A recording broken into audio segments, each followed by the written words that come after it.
दोस्तों, जैसा कि आप सभी जानते हैं, चाइना की जो इकोनॉमी है वो अब धीरे धीरे गिर रही है। चाइना का ग्रोथ लगातार कम होते जा रहा है क्योंकि चाइना ने अपने आसपास कई दुश्मन को खड़ा कर दिया है। चाइना ने भारत को अपना दुश्मन बना के रखा है और कोविड-19 के बाद से भारत, अमेरिका, यूरोपियन कंट्री समेत आधा वर्ल्ड, जी हाँ गाइस, आधा वर्ल्ड चाइना के ग्रोथ को गिराना चाहता है, कम करना चाहता है, क्योंकि चाइना का हरकत ही ऐसा है। और अभी क्या हुआ है कि कई देशों ने चाइना से इम्पोर्ट को कम कर दिया है, जिसकी वजह से चाइना में जो भी प्रोडक्ट बन रहा है उसका सेल नहीं हो पा रहा है और उसका एक्सपोर्ट धीरे धीरे कम होते जा रहा है। और इसी चीज को देखते हुए चाइना ने फिर अपना उल्टा दिमाग लगाया। चाइना चाह रहा है कि किसी भी तरह से, चाहे जैसे भी हो, हमारा चीज एक्सपोर्ट हो अलग अलग देशों में। और इसी चीज की वजह से चाइना ने क्या किया, भारत के जो सोलर पैनल है उनके गिलास को सस्ते दामों में बेचना स्टार्ट कर दिया। क्योंकि कोई भी देश चाइना के चीजों को ले नहीं रहा है तो जाहिर सी बात है कि उसे अपना दाम कम करना पड़ेगा। और इसी नीति को अपना करके चाइना ने सोलर पैनल के गिलास के दाम को कम कर दिया और कम करके भारत में एक्सपोर्ट करने लगा, जिसकी वजह से भारत की जो डोमेस्टिक मैन्युफैक्चरिंग थी उसको बड़ा झटका लगा। और जब इंडियन कंपनी को पता चला कि उनके साथ ऐसा हो रहा है तो उन्होंने कंप्लेन किया इंडियन गवर्नमेंट को।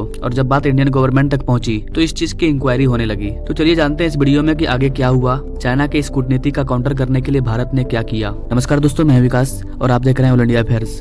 गाइस, जब इंडियन गवर्नमेंट के पास ये खबर पहुंचा तो इंडियन गवर्नमेंट ने एंटी डंपिंग प्रोब स्टार्ट किया चाइना और वियतनाम से इंपोर्ट होने वाले सोलर गिलास के ऊपर, क्योंकि चाइना के साथ साथ वियतनाम भी ऐसा ही कर रहा है। गाइस, मेनली चाइना ये कर रहा है कि भारत में जो चीज मिल रहा है और इंडियन मार्केट में उसका जो एक्चुअल प्राइस है, चाइना उन सारी चीजों की डंपिंग कर रहा है। डंपिंग का मतलब ये हो गया कि मान लीजिए भारत के अंदर किसी प्रोडक्ट का दाम 100 रुपया है और चाइना क्या कर रहा है कि इन चीजों को सस्ते दामों में भारत के मार्केट में ला रहा है और भारत के मार्केट में बेचने की कोशिश कर रहा है। इससे क्या होगा, लोग सस्ता की तरफ जाएंगे और चाइनीज माल को खरीदेंगे। अब जब अगर लोग चाइनीज माल को खरीदेंगे तो जो इंडियन कंपनी है, मेड इन इंडिया है, वो कैसे ग्रो करेगा, उसका ग्रोथ रुक जाएगा। क्योंकि आप सभी जानते हैं कि भारत में लोगों को सस्ती चीजें पसंद है, क्योंकि भारत के लोगों का जो पर कैपिटा इनकम है वो उतना ज्यादा नहीं है। और चूंकि चाइना का चीज अब कोई देश लेना नहीं चाह रहा है, उसका एक्सपोर्ट कम हो गया है, तो उसके पास ऐसा करने के अलावा और कोई दूसरा रास्ता नहीं है। और सोलर मॉड्यूल के मामले में भारत ने खुद का बहुत बड़ा प्लांट बनाया है और हम उन सारी चीजों को यहीं पर बना रहे हैं, जिसकी वजह से आज से 2 साल पहले जिस चीज के लिए हम चाइना पे डिपेंड थे उस चीज के लिए भारत आत्मनिर्भर बन चुका है। तो चाइना का प्रोडक्ट अब बिक नहीं रहा है, इसलिए चाइना ऐसा कर रहा है। और इसी चीजों को रोकने के लिए भारत सरकार ने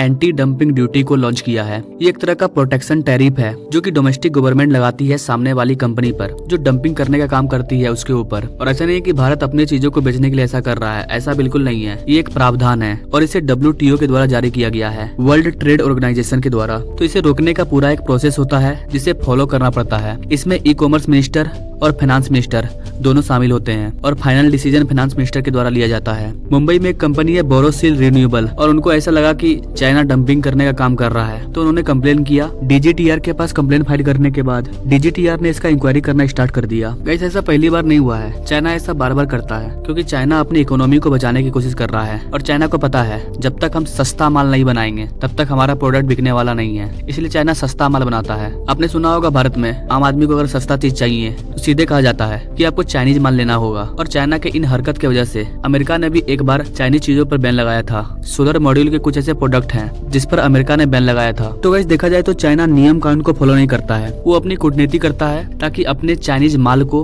दुनिया के अलग अलग कंट्री में बेच सके और अपने इकोनॉमी को बढ़ा सके। चाइना किसी भी चीजों का प्रोडक्शन हाई लेवल पर करता है और सस्ते दामों में उसे बेचता है और सस्ती चीजें हर किसी को पसंद आती है, जिसकी वजह से जो लोकल कंपनी होती है, डोमेस्टिक कंपनी, उनका चीज नहीं बिकता है, लोग सस्ता की तरफ भाग जाते हैं और चाइना इसका फायदा उठाता है। आई होप कि गाइस आप चाइना के इस कूटनीति के बारे में समझ पाए होंगे। उस टाइम भारत सरकार भी कुछ नहीं करती थी क्योंकि हमारे पास खुद की कंपनी नहीं थी कि हम खुद के कंपनी में हाई लेवल पर प्रोडक्शन करें और चीजों को सस्ते दामों में बेचे। लेकिन वो टाइम बीत चुका है, अब भारत में कई कंपनियां हैं और भारत के अंदर हाई लेवल पर प्रोडक्शन हो रहा है, तो अब हम चाइना पर रोक लगाएंगे। वैसे गाइस, आप क्या कहना चाहेंगे चाइना के इस कूटनीति के बारे में? क्या भारत सरकार को डायरेक्ट चाइना के इन चीजों को बैन कर देना चाहिए? आपको क्या लगता है गाइस? आप अपनी राय कमेंट बॉक्स में जरूर दें और ऐसे ही लेटेस्ट अपडेट के बारे में जानने के लिए हमारे चैनल से जरूर जुड़े। Now thank you for watching. मिलते हैं अगले वीडियो में एक नई जानकारी के साथ, तब तक के लिए जय हिंद।